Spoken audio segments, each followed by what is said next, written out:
Hello and welcome to the channel, everybody. I'm Jason Storm, and today we're looking at the Meta Quest 2 for Simracing, now in 2023.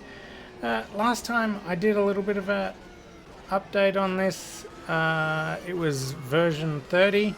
We're now in version 49, so quite a while since we've actually had a look at the Quest 2 for Simracing. So I thought I'd do a little bit of an update since it's been a little while now. A little bit of a recap. I've done a few videos on this. Initially I did the video when the Oculus Quest 2 first came out. Now obviously it's had a little bit of a name change to the Meta Quest 2. But anyway, that doesn't really change anything. And it did update to 120 Hertz capability. That helped a little bit. AirLink, which I didn't personally like. I actually preferred the virtual desktop wireless version with the Wi-Fi 6 compared to AirLink. That still hasn't changed now. I used to, well, for my initial testing, I used AMD Ryzen 7 3800 XT with a 5700 graphics card. I don't have that anymore.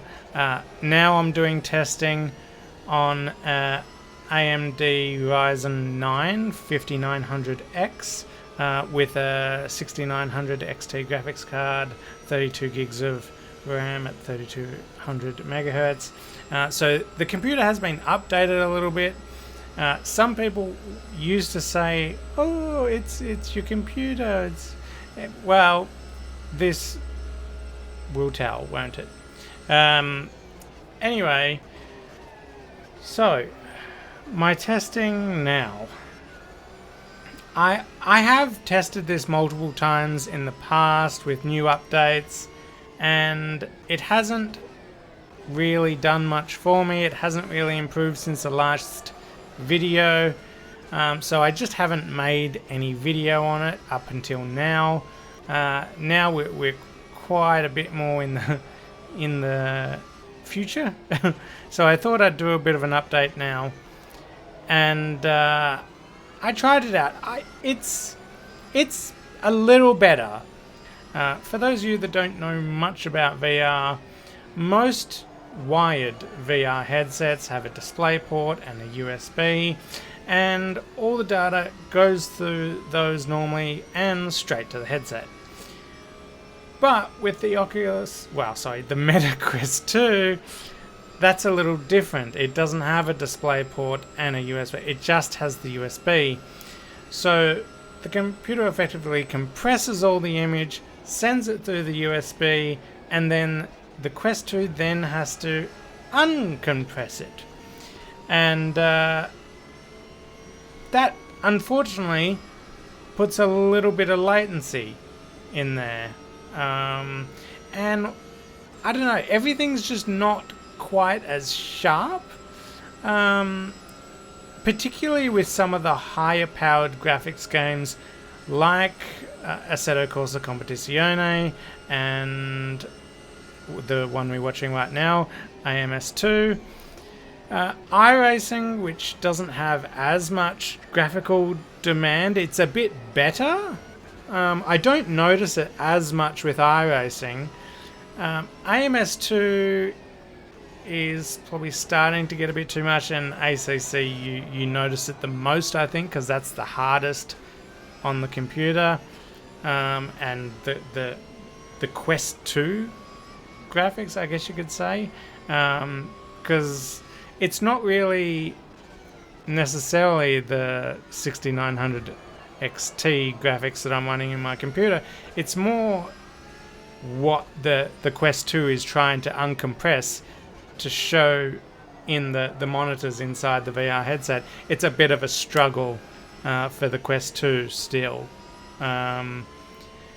I think that's just a Quest 2 issue that, to be honest, I don't think they're going to fix.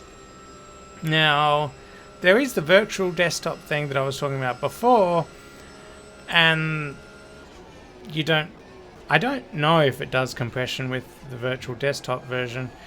I assume it's a little bit better, but then you've got latency with the Wi-Fi sending it. Well, my computer's connected via the cable, and then it goes from router wirelessly to the Wi-Fi 6 and then to the headset. But it's still not great, I would say. Not to mention, the other thing that I don't like about it is battery life. Especially if you're running at 120 Hz, like what I've been running my Quest 2 for sim racing. Yeah, it's not as good because battery life obviously suffers a bit when you're running at high refresh rates. So technically the refresh rate's better. The screen door effect is better on the Quest 2 compared to, let's say, my wide headset of the Rift S.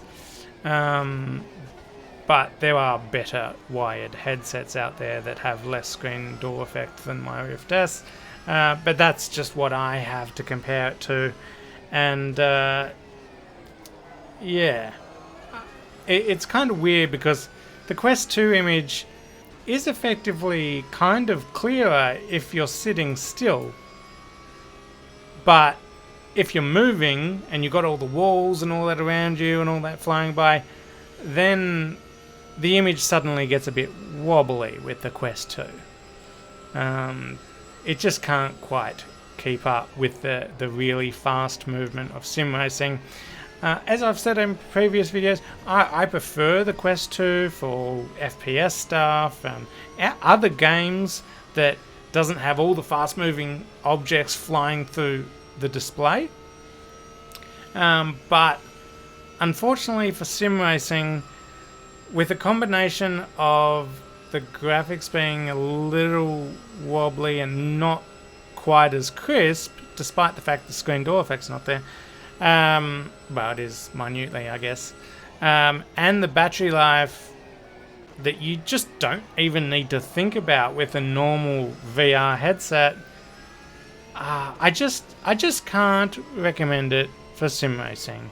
I think for sim racing, a proper wired headset is better. If you're doing maybe some short races or something on iRacing and you're only doing 30-minute races, 40-minute races, and you're stopping for quite a bit in between and you can charge it, maybe fine for the Quest 2, in saying that you've still got a little bit of input lag, which for me, it puts me off.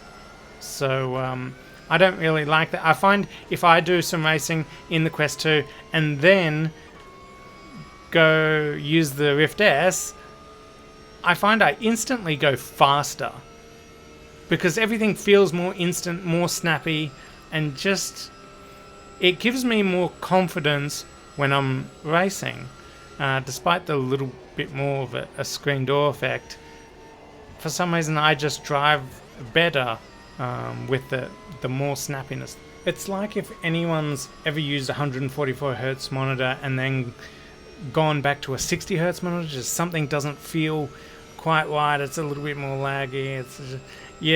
Despite the fact both my Rift S and the Quest 2, my graphics card is capping out at 120 FPS on the Quest 2 and 80 Hz and 80 FPS on the Rift S. It's just a little bit more laggy and I don't like it. Anyway, thanks for watching this video, everybody. Hit that like button if you liked it, subscribe for more videos, and I'll see you in the next video.